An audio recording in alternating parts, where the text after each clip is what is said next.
the quickest way that you can double your money tomorrow is just remove the number of fields in your form. We've seen it time again. We've got 2 to 3 times increase in conversion rate just by decreasing the number of fields in a form. Anyone can get, 10,000 new followers or whatever it might be on social media, but I'm always a bit skeptical when I see tens of thousands of followers in an account and they've got 2 or 3 likes on most of their posts. Everybody's on their phones, but most charities that certainly I've seen, they proof everything on a desktop. That's not how people are engaging with them. Welcome to this latest episode of CommsCast with Jersey Road. I'm Liam Flint, Marketing and Communications Officer at Jersey Road PR. I'm joined once again by Managing Director Gareth Russell. Gareth, we're finally on the same sofa this time. How are you doing? I'm just privileged to be in the same sofa as you today, Liam. Thank you for allowing me to. For us to be this close. Yeah. Great to be back doing some more episodes. And this episode is all about how do we reach new audiences. And so we thought, right, who can we get to do this? Who's local? Who's in the right time zone? And so what we've done is we're joined remotely all the way from Melbourne by Garth Stirling, who is Director of Services at Ntegrity Agency. So Garth, you're joining us from around the other side of the world. Great to have you with us. How are you doing? I'm great, thanks, Liam. Yeah, no, thanks for having me today. You've obviously scoured the world for someone who can talk to acquiring new donors and acquiring new supporters for the charity sector. And no, it's a privilege to be here. Yeah, we just figured, 11 hours time difference. What's that between friends? We can make it work. I mean, we're excited to have Garth on with Gareth. We know him well. Yeah, you know him well. Well, yeah. I mean, Garth's actually done. He's really been a great partner already. Even though we've not actually done any official work together, but we've really enjoyed our two agencies getting to know each other. And Garth's spoken into some of the stuff that we've done with some of our clients. And I'm just delighted that we've got someone who's called Garth. I've got one more vowel. It's disappointing you've not kind of carried on that trend, but I'm afraid anyway, we are where we are. Yeah, so must make apologies for those who are listening who are not going to understand the difference between Garth and Gareth, but hopefully the accent will help you. Mm-hmm. You both got a very distinct accents. But Garth, for those who don't know you, can you just kick us off by explaining what you do, what is Ntegrity, and some of the work that you've been doing there? Sure, no problem, Liam. So, look, Ntegrity is a full-service agency. We're based out of Melbourne, Australia, but we work with clients in the UK and the US. We have a belief in helping good grow. The good part of that belief is working with the charity sector, so charities and broader not-for-profits. And growth comes predominantly for us through fundraising, so generating revenue, acquiring new donors, affecting some behaviour change, but I'd say fundraising is primarily what we do. And we've crossed paths with Jersey Road. Got a couple of similar clients. We have crossed paths a couple of times, but not quite connected yet, but looking forward to that in the future. Yeah, that's brilliant. And in your role as Director of Services, how long have you done that for? So yeah, I've been with Ntegrity for 5 years as Director of Services. Before that with World Vision. So I was with World Vision as head of marketing for a couple of years. And prior to that, had a few different roles, mostly out of the UK. So I spent 14 years in the UK. Before that from New Zealand, but more in the commercial sector than in the charity sector. So I've flipped over to the positive side to experience what it's like on the other side. Sorry, mate. Who do you support in the Ashes? Oh, it's a good question. Definitely UK. I've got a British citizenship, and the Australian government haven't quite allowed Kiwis to become a citizen yet. So I'm glad we've nailed that. I'm going to hold the England team here. Good. We can carry on this conversation then. Now that we know your allegiance. Yeah, Garth. What I'd say probably 60, maybe 70% of clients who come to us are one of their key drivers, key objectives for coming to talk to Jersey Road is we want to reach a new audience. It might be they've got an older donor base. It might be they've got just a very tight, specific donor base, but they're looking to reach a new audience. Why? What are some of the main drivers that you've seen for charities looking to engage with new audiences? Yeah, well, you've hit on the main one there. I'd say the aging database, the aging supporter base is the number one reason. when I say aging, we're talking some of the clients that we've worked with and come to us, their average age is in the 70s as an average. So they'd love to bring on a few sprightly 50 somethings and 60 somethings if they Yeah. can. And so that's the main one. I think the related reason for that is that the acquisition channels that those particular donors are acquired through are in some cases getting more expensive, in some cases Mm. disappearing altogether. So COVID really put an end to a large number of particularly print newspapers, publications. You think about your utility bills, your bank and your bank statements. So charities spent a lot of time and money with direct mail and print acquisition. So those channels have disappeared and they're getting more expensive. So that would be the main reason. The second one, when it really is to, I think, generate new or different funding sources. So I'll give an example of World Vision here. So World Vision makes a lot of money off of child sponsorship. So that's their sort of headline flagship product. But the growth in need is not coming out of the areas that child sponsorship funds. So child sponsorship funds community development predominantly in rural areas, but the growth and need is coming out of fragile contexts. So it's coming out of refugees and war and drought and the likes. And so the child sponsorship funding doesn't fit that model, but it's Right. still very valuable and useful. So they're looking at, okay, how can I create new products with new audiences to create the funding source that we need for the future? So that's another reason. And the final one really is potentially a recognition of a new opportunity. So I'll give you an example here as well. It's probably easier. Say, an animal or wildlife charity sees growth in the fact that they're preserving wildlife, they're stopping deforestation. So you've got a growth in environmental climate change supporters thinking, I want to get involved with this charity. So they just see a different type of supporter, a different segment of supporters. So there's an opportunity there. And the final one is, I guess, around government funding. So a lot of charities, they're predominantly funded by government funds, government grants, and that's not always within their control. So looking at building fundraising or building audiences from scratch is a way of controlling their own funding stream into the future.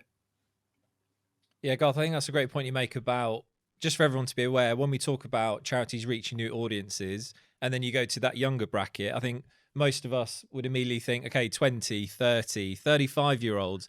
But actually, you're right, isn't it? For a lot of these charities, it is just one step down to the 50s and the midlifers. Yep. And as you say, if your donor base gets to 70, 75, and that's 80% of what's coming in, then there's not much of a future there, is there? So I think it's, really helpful to define that. Yeah, like we don't generally do a lot of work with acquiring 20 somethings. There's some charities that do really well in that space. So, advocacy organizations and mental health focused organizations do really well with 20 somethings. Those are key giving areas for those audiences. But most they're looking to acquire or gain audiences in sort of 35 to 60, 65. That's, I know it's a wide bracket, but that's kind of like your sweet spot, if you like. Yeah. And Gareth, I'd love to talk to you about this in a moment. But Gareth, do you think there's a trend you're seeing, and we'll talk about it from the agency side as well? Is there a trend that you're seeing where charities are all of a sudden waking up to the fact that actually they really need to engage that younger donor base? Do you think there's anything that's triggering that particularly? I mean, you've mentioned COVID and things like that, but is there anything that you're seeing time and time again that charities need to get hold of? Oh, look, I hate to say the C word, but COVID, it was a real tipping point for, organizations across all sectors. It's not just the charity sector that are really grappling with that, but I think it was McKinsey did a study, and most countries around the world jumped forward a number of years. I think UK and Australia were pretty similar, something like 6 years jump forward in terms of digital penetration, digital uptake. So I look, it's not just younger audiences. I think it's older audiences as well. That most charities are saying, look, we just have to change what we're doing, and if we're changing what we're doing for 50 something, 60 something, 70 somethings, that's actually opening up a capability to acquire younger donors as well. So I think that's, COVID was the point at which most organizations went, okay, we need to really look at this seriously. We have to have some investment. We need new skills. We need to understand audiences and how to communicate with them a bit better. And that once you start asking those questions, what do I do for for my older audiences? Actually, um, you say, well, I'm here. I might as well start looking at the younger audiences at the same time. Yeah, Gareth, what do you think from our perspective? What are we seeing? Yeah, I mean, I think one of the other factors which has affected most of the world has been the economic conditions and the financial crisis really that's happening post COVID. It's difficult to tell whether COVID was the contributor or the catalyst to that, but certainly there is a cost of living crisis, obviously, in a number of places, and that then has an impact on people and how they prioritize their spending in general. So they're having to look at, if I can't pay the mortgage or can't pay the rent, can I still justify this charitable donation that I've given? Now, I think that the research I've seen tends to show that that charities feel the effects of a recession about 6 months after everyone else, because the people do want to keep giving charitably if they can, and particularly if they've got a picture of that kid on their fridge that they're sponsoring. It's a difficult direct debit or a standing order to stop. So, but I think in some ways, obviously these things are not good things. COVID, cost, financial crisis. These are not good things. But what they have done is force charities and not-for-profits to think a bit more creatively, not just stick to what they've been doing, and try and explore new channels, explore new audiences, whatever that might be. And I think the need for charities, the need for for profits has not decreased. There is probably more need now for charities than there has been, but the economic model is what is the challenge, and I think that's what's forcing that sense of innovation and creativity, and not just the status quo. Yeah, Garth, it does feel like, although we're not exclusively talking about donors and finance, not all about money, but it does feel like, as Gareth just said, the cost of living crisis, COVID, charity budgets, it always feels like this conversation comes back to a similar, we just need more donors for resources. Our donor base is aging. Would you say that's the large percentage, the large majority of the reason that people are searching for new audiences, even in 2024? Is it just that simple? Yeah, I think so. It is that simple. And it's coming down to quality as well. So you say it's not just about acquiring donors en masse, and it's not. It's about acquiring quality donors. In mature fundraising markets like the UK, like Australia, the cost per acquisition is incredibly high. So you need to be able to pay that off. And I think some of the figures around monthly giving in particular, you're looking at a couple of years before you get your money back in many channels. So you have to be a bit careful about who you're acquiring. So it's about acquiring the right donor, a donor that's going to be sticky. At the moment, the second gift rate, which is, essentially the retention rate, sits at around 40%. So only 1 in 2 donors are going to give more than once, really. And so keeping them long enough to pay off the acquisition cost is really important. Yeah. We look really heavily at quality donors. So we don't mind finding an audience you pay 2 to 3 times as much or more for them than the average. But if they're in the top 10% income earners across the country, then that's a pretty valuable contact to have. And so finding the right donor, keeping that donor. So it's not just about talking to acquiring donors. Like every piece of communication you put out there is reaching existing donors as well. So you're trying to keep them. Most donors are giving to sort of 4 or 5 different charities. You're trying to stay within that selection set and ensure that you keep on giving them reasons to give to you.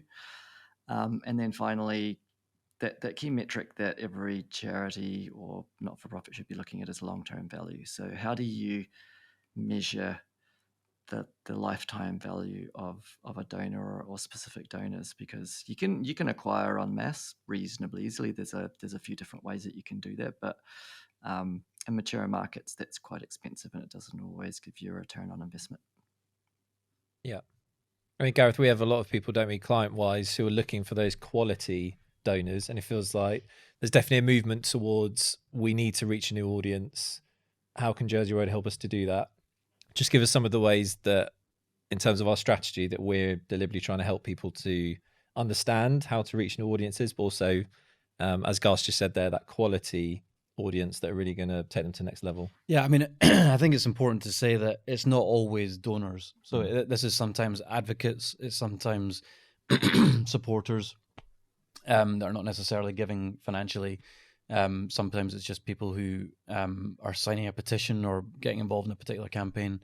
But what we've tried to really put a lot of energy into over the last couple of years is taking out the finger in the air stuff and the assumptions around what new audiences might want, but actually putting some insights and data behind that. So, because there's so much research out there on different generations and how they engage with issues and how they engage with giving and how they engage with charity in general. But for specific organizations, it's sometimes helpful for them to do their own insights piece and really understand the audience before they then test some of the messaging and then put a strategy together. So we've tried to, I suppose, layer in more of a foundational process to the engaging new audiences approach that is data driven, that tests that messaging, and that the strategy is then built on from there. And it does take a bit more time. It does take a bit more investment. But what we've found is that the long term impact is far greater, and you do have those quality engagements rather than just any engagement, because anyone can get 10,000 new followers or whatever it might be on social media. But I'm always a bit skeptical when I see tens of thousands of followers in an account and they've got 2 or 3 likes on most of their posts, and you wonder how many of these accounts are actually real. Legit. And so I think you'd rather have a smaller number of really highly engaged people than mass numbers of limited engagement. Yeah, I think that's a good point. And Garth, I'm guessing lots of people would come to an agency like yours just wanting to simply build that donor base, don't care who it is, where they're from, numbers. The more numbers we have, the more money we get. But how much priority are you putting on the strategy and thinking, actually, we need these quality donors. We don't want these one time and then actually, we're going to have no engagement or consuming after that. So how important is it for people to understand, as Gareth said, it may not be quantity, it's about quality. Yeah, it's all about quality and understanding who's the right audience for you. The classic my audience is a woman over 35 is what you get where you get quite a lot. But the reality is, for every single client we work with, there's a different motivation. So it's really about that, that psychographics, the attitudes, the beliefs, the experiences that have built their lives that may lead them to be more attuned to you, and that values alignment means that you've kind of got them for life. And every charity is different, right? Like if you've experienced cancer, for instance, or you've experienced health issues in your family, then that personal connection is going to draw you into those medical research charities, for instance. But on the flip side, if you've had different life experiences, mental health or crossing with environmental charities, or you're more environmental causes, then that's aligned to who you are as a person. It's your identity and something that you're passionate about. Understanding those audiences is where everything starts. So we're a strategy-driven organization. We start with strategy, and we start with audiences. That's the main starting point. And then once we've got those audience insights, we'll build back off of the audience, understand their journey, their pathway to finding you, to where they are and what they're interacting with. And it's an interesting thing. When many years ago, when I was in the UK, we had an offsite for a corporate that I was working for, and we were challenged to go and be a customer. So go and try to try to buy our product. Even calling our contact center and just experiencing what that journey was like was quite a interesting experience. And I think An eye-opener. that's what charities should do, right? Like that mystery shopping, to see what it's like to try to interact and see maybe those messages aren't aligned. I can't understand who you are or what you do, where my money goes. Those sorts of questions that every donor has is then built off of understanding that donor, what they want to see, what they're looking for, and each of those touch points. Are you consistent and building up a presence that connects with them? Yeah. Okay, let's go a bit deeper then into the strategy. We're getting practical, which is good. We're on to the strategy. So we've touched on the trends we're seeing, why charities are starting to think, okay, we need to reach a new audience. So let's talk about how they actually do that practically. People watching or listening are thinking, Garth, give me something that I can grab hold of, that after this call we can go and implement. So what would you say, Garth, as a comms team working in a charity, want to reach a new audience? What are some of the baseline questions? What are some of the things that our teams need to be discussing before they execute anything? We're still in that strategy phase. What are some of those key questions that if you don't get right, it's not going to go well later on? Oh, look, I think it's a combination. Understanding your existing donors, so just go out and talk to them. It doesn't cost you anything to have conversations with donors. Make sure you pick donors that are or audiences or supporters. Let's get it outside of the donor area and talk about audiences. But what audiences have been with you for a while? What are new audiences? And compare and contrast them. And then for audiences that you think, you've got a bit of an inkling that this could be an audience for you, go out and find them and have a conversation with them as well. It's too easy to be inside looking in. You've got who you've got, and you're going to keep on doing that. But it's talking to a small audience, to look outside the organization, get some insights about what are their drivers, what are their motivations, and then that's essentially the starting point. What do you add, Gareth, to that? I mean, you mentioned insights. We're kind of getting into that zone here with understanding our audience. Yeah, no, I mean, Garth's covered. I mean, he's the expert here, so he knows what he's talking about. But I think it's important to avoid assumptions as much as possible. And there are so many generational studies, and I know we're going to talk about generational differences in a minute, and they are very valuable, but they can't be it can't just be generationally that you're engaging with audiences. You have to think about, we're not amorphous groups. We as Garth's been saying, depending on our life experience, depending on our family issues, depending on what Netflix documentary we've watched over the weekend. My wife watched one recently that has changed what we eat now during the week. So, that's changed our habits. I'm very grateful in a good way for it. Yeah. Well, you're happy about that. We'll see. No more meat. I'm not. Yeah, that's the problem. But anyway, I am where we are. But these things have influence on us personally, and so in order to understand the audience that we're really trying to engage with, we can't just treat them as an amorphous group. We have to think about, or we have to engage with them personally and as much as we can. Then kind of segment them into different groups. And so I think that's there are a lot of stereotypes out there, and Scottish. There's a lot of Scottish ones as well, which we'll probably break down in a minute. But yeah, I think it is important to try and avoid those as much as possible, and use these insights to really guide the strategy. Yeah, you're right. Stereotypes a good word, I think. And Garth, people may think, okay, insights, you can take it or leave it. you're giving me advice, but actually we don't have the resource, or we don't have a data analyst, or we don't have the time. Yep. But in a way, I think the message needs to be, doesn't it, that this is going to save you money in the long run by getting this groundwork right. And to understand your audience properly, you're going to need some kind of insights data work to Yep. then not be fumbling around in the dark or finger in the air, best guess, like Gareth said.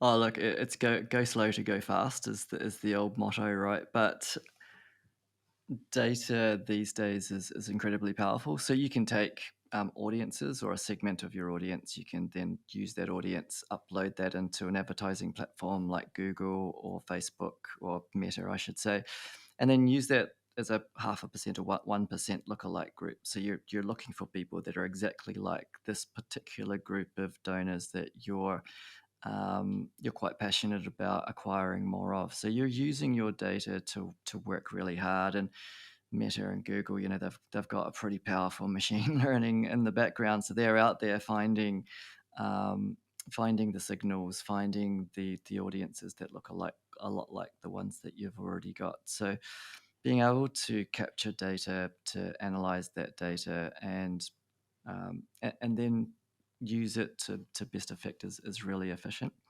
I think the other thing, if you're talking a bit about budgets, there is that charities are in a really unique place where they can tell amazing stories. They're in the universal human truth arena, unlike a chocolate bar or a car or a more tangible product that you can buy at a shop. It's more difficult for those brands and those brand marketers to create a volume of content that connects. It's not for charities. Charities can tell their stories, and they're real life, passionate, connecting stories. I think the other one is that they can tell those stories, but they can also empower audiences to tell them on their behalf, which is getting more into your area of speciality. But we have seen charities go out and ask what we call micro influencers, anyone with sort of more than 5,000 followers. Find some micro influencers that tend to be creating content in the area that you specialize in. Approach them. We did one a couple of years ago, and we approached, I think, 60 micro influencers, and 50 of them agreed. No money involved. They're just really passionate about the cause.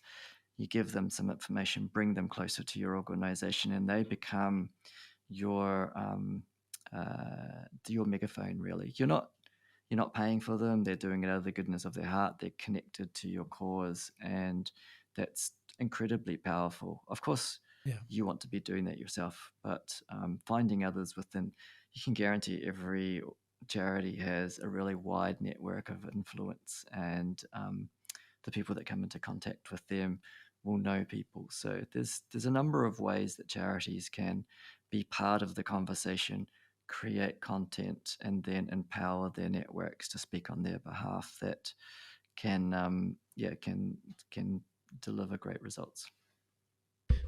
Yeah, we've found those working with micro influencers like you're talking about. That was micro influencers, not Michael influencers, which are influencers all called Michael. Working with them it's another channel through which you can actually reach new audiences, because those influencers themselves have their own audiences that the charity doesn't necessarily have, and we've got tools where you can analyze the followership of the charity and see if there's any micro influencers or even macro influencers in their followership, but also, are their followers following the same influencers, and therefore there's kind of a warmth already to the charity and what it's doing. So I think there's the influencer engagement has become a really core part of the strategy to reach new audiences, and I think that's really, really good you've highlighted that. Are there any examples, maybe or an example of a brand, Garth, where they've had to reposition themselves and done it really successfully? Can you give us maybe just a breakdown of one of those? Yeah, of course. So we've worked with Salvation Army for 4 years. They're a really important partner for us, and we've been on a journey for 4 years. And I love, Gareth, that you were talking earlier about that commitment to testing and learning and evolving, and that that's exactly where the Salvation Army has been. And in Australia, the Salvation Army is I think one of the biggest, if not the biggest, domestic charities in Australia. So they're a real household name, 90% plus brand awareness. And last year they were voted the most trusted charity in Australia. So this is a big charity, but it's got some history, and it's often more difficult for large traditional brands to move with the times. And Right. 4 years ago, sort of majority of their new donors or new custom or audiences were being acquired through direct mail, small amount through digital. So we started working with them at that point, and 4 years later, there's the same number of sort of new donors being acquired through digital as print was, but print's significantly decreased. The big difference is, though, that the average donation is 5 times higher. So Oh wow. that really that speaks to that quality, that ability to target, the ability to use data, the importance of testing different creative approaches with different audiences as well. One thing that the Salvation Army has been really committed to is looking at different audiences with different motivations and then putting something in market for each of those audiences. I'd say they've come over the top with an awesome ability to generate positive PR. So they've got those. They have celebrities and they have the Prime Minister doing a call out to raise money. So they've got those sorts That of helps. connections. So their micro influencers include the Prime Yeah. Minister, which really helps, obviously. Um, I think the other piece is they do research so that they can on sort of poverty and trends and financial hardship across Australia, so that And that so allows they'll them. release a report on that. Is that what they do? They do, yeah, and that allows them to get on, the nightly news and Hmm. across the main broadsheets and the like, so that they become a bit of a voice on poverty in Australia. So I guess all of these things are working together. It's not, it's PR. Last September, they launched a big brand campaign. It's quite youthful. It's got a lot of energy to it. It's quite different to what the Salvation Army's done in the past to help to speed that repositioning as a more modern, relevant brand.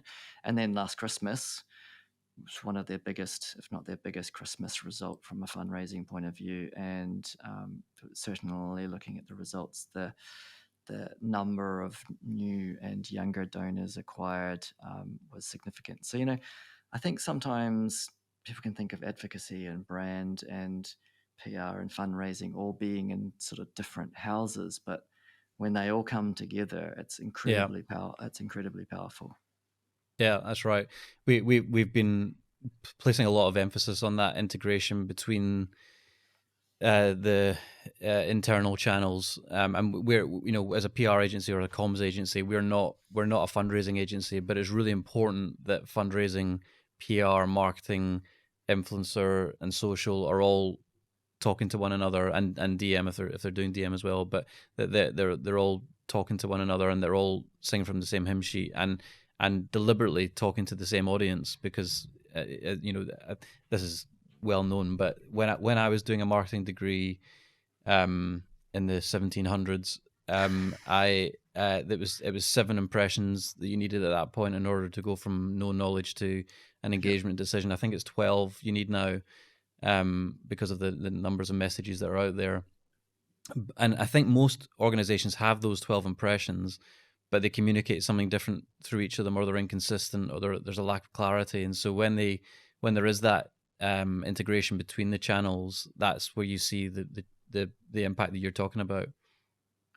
Yeah, absolutely. It's incredibly powerful when you've got all of the organization pulling in the same direction. And this year they're corporate partners, so they had Coca-Cola and Kmart here, energy companies, a range of corporate partners that wanted to get involved. So it becomes a bit infectious, an Yeah. organization that seems to be speaking to the market, speaking relevant messages, and appears to be quite relevant. It really attracts people. So it's not just one area that does well when all areas are performing well. Performing together. All areas of the organization benefit from that. And Yeah, that's I right. can, this is going to be a random segue, but Adidas, I remember reading a study where Adidas had all of their various divisions and they had different budgets. So you had like sports shoes and basketball shoes, and you have soccer or football shoes, Yeah, and football. you Well had done. Autocorrect. autocorrect, and then street and fashion. So you had all of these teams with different budgets, and they were all spending on their own dime and trying to drive performance. They brought in an agency that's like a global study on econometrics, using econometric measurements to see what was influencing the purchase, and they found that their highest performing basketball stars, when they performed incredibly well, sales across everything went up. So when a basketball player that is doing incredibly well and getting all the media attention, then streetwear and football and running, like the sales of everything went up. So this idea of just breaking down barriers between different departments and all kind of working together for the common good. It's not unique, I guess, to charities. It's unique. It affects all sectors, but it's pretty powerful when they all get together and combine their budgets, combine their focus, and combine their messaging. It's better stewardship, really, isn't it? It's better stewardship of the donor money, and it allows them to, well, it's just more impactful and effective. Yep. Yeah. Yeah, those are really encouraging kind of campaign drops you put in there, Garth, of just what can be accomplished when everyone's alive, when there is integration. And those figures you've just shown there are really encouraging for charities. And I think a big question that may come out if you're listening or watching to this would be, we talked a little bit about different generations. Reaching new audiences doesn't always mean younger or older. It can just be different. But I know I've had a conversation with you recently that was fascinating, Garth, where you spoke a bit about the need to understand generational differences, no matter what space you're operating in as a charity. Often this comes back to a donor base, but yeah, you were saying some really interesting things about if you're, targeting younger people, or the way that they consume media, their disposable income is different, but maybe their heart to give is there when maybe it's not when you're old. You said some really interesting things. I'd love you to just explain to us now so that everyone can benefit from that. Yeah, look, I think the first one is, and Gareth, I think, touched on it earlier about the cost of living at the moment affecting disproportionately different cohorts across the country. And I think that this is universal to any country that's experiencing the cost of living fluctuations at the moment. Certainly, younger donors, we do a lot of donor sentiment tracking. We find younger donors have a much higher intention to give than older donors. They really want to give. But their ability to at the moment is somewhat suppressed. The disposable income is in the negatives. It's going down pretty quickly. So, what can you do for that audience? Can you sign them up as an advocate, get them on board your organization? Can they volunteer? So there's even micro giving. So can they give a few dollars each month is a great way of getting them to engage with the organization. And then when we're out the other side of the current cost of living crisis, we can look to increase them. But in terms of their motivation to give, they tend to be much more cause orientated. The things that they give to, we touched on it a bit earlier, but mental health, environmental causes, they tend to have a little bit more of a global outlook. They're very connected, so they'll get on board global movements more so than the older cohort, if you like. They want to engage with brands that produce more content and a lot of content, and they'll engage with that content. They'll share it. They'll comment. They're vociferous in terms of the ability to just consume 3 or 4 different social channels and keep alive 5 different messaging platforms all at the same time. So that digital native is certainly very different to the generation that I'm in. But that's quite different to the older generation. If we compare and contrast their giving style, they're much more able to give at the moment. So I don't know about the UK, but in Australia, we've seen discretionary spend for older cohorts really increase well above that. Their discretionary spend is increasing well above inflation rates. And that's primarily because they're not really affected. They've got savings, so they're getting high interest rates at the moment. The share market's quite positive, and they don't have a mortgage. So all of these things mean that their income is up, and they're not affected by the other cost drivers. But in terms of their ability to give is that, but their motivations to give, they're much more, at least in Australia, they're much more driven to donate to medical charities, poverty or domestic poverty, children's charities. They tend to give out of a sense of duty as well. They want to give back.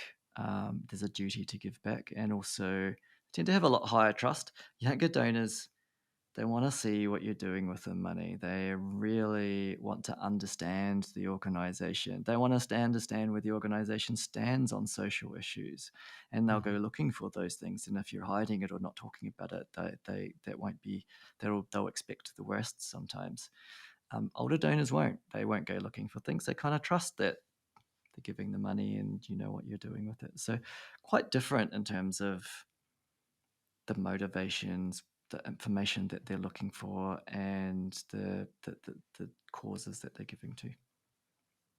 Yeah, I just find that so fascinating because on both sides there, you've given some real pros to reaching actually your loyal donors who are 70 plus. They're very loyal to you. They'll give maybe big chunks. And then you've got the younger generation who are more activists. Obviously, they've got the subscription model that we're all used to paying for our Netflix, our Amazon. So it's not really a big deal for them to just throw £20 a month at this charity.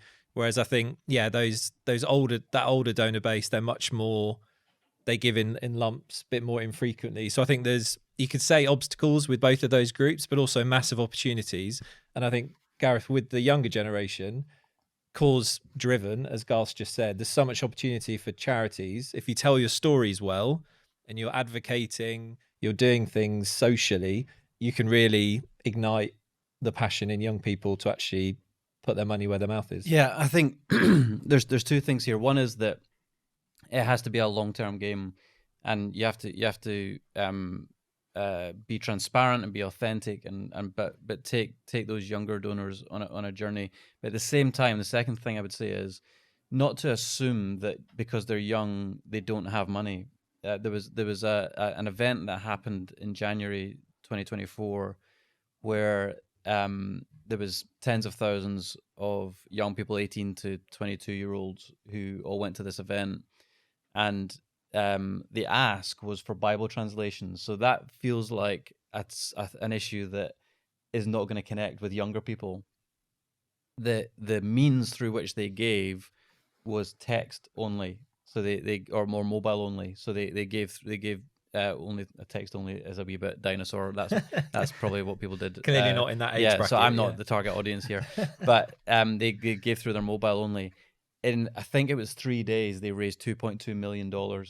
Wow. So and the giving each time I think was less than $30. Each individual gift was less than $30, and so you can't just write off younger generations. But what they did brilliantly was to communicate the need, to do it in a compelling way, in a way that was story driven, to do it to make the channel easy, and the means to give easy, and that the ask wasn't too kind of big that it was kind of overwhelming for them. And that was pretty remarkable, really, that amount was raised. So I think there are real opportunities, but again, it's about understanding the audience, understanding what their needs, what is compelling to them, not just what you think is compelling, but testing it, and then making it easy for them to give. Yeah. Garth, just leave us with a piece of advice. Just fuel people here. What do people need to go and do today? There's so much here, so much advice in this last half an hour or so. But what's something you would say, right, go to your teams tomorrow, have a chat about this, throw this question around, stop doing this. What would you say to end? Oh, look, we've covered it. We've covered a lot of different topics today. One area that we haven't touched on too much is that online experience, and Gareth was touching on it there, and it kind of brought me back to that mobile experience. Like everybody's on their phones, but most charities that certainly I've seen, they proof everything on a desktop. That's not how people are engaging with them. Also, they want to capture an address. We desperately want to capture an address. The quickest way that you can double your money tomorrow is just remove the number of fields in your form. We've seen it time again. We've got 2 to 3 times increase in conversion rate just by decreasing the number of fields in a form. So, how much money are charities leaving on the table by having an experience that isn't optimal? I know that's super practical, but I feel like we've talked about audiences, we've talked about messaging, we've talked about touch points. At where the rubber hits the road is removing friction in that experience, making it easy, making it simple. It's all about one click. We've run a campaign for a charity which was all about a one-click $10 donation. That was it, and it was targeting 20 and 30 somethings. That Gareth, to your point, they do have money and they do have a willingness, and if you can connect quickly and easily, and that was phenomenally successful. I think the conversion rate on that was around 17 to 20% conversion rate because it was built for mobile. It was one click. It was $10. You could increase the number of $10, like you use a little counter to say I want to give 5, so $50. But just making it that easy. Whereas the standard form on the site, for an appeal, the conversion rate on that was more around the sort of 5, 6, 7%. So that's engaging a younger audience with the right product, the right ask, making it easy. So it's get your foundations in place first, because improving those things will make the most of all the traffic that's coming to you now, looking for you and wanting to engage. And then everything that you do from there, that work's going to benefit it. Brilliant. Thank you, Garth. Yeah, you've given us such good insight on this episode. Gareth, I think we can say it was worth getting Garth from the other side of the world. Absolutely. He's earned his dinner. Yeah, he earned his bedtime. I think it's time. It's nearly midnight in Australia. Thanks both. It's a pleasure. And if you've enjoyed this episode, we would just ask you to go and check out our website, which is jerseyroadpr.com. You can find out about what we're all about and our services, and you can also follow us across our social media channels.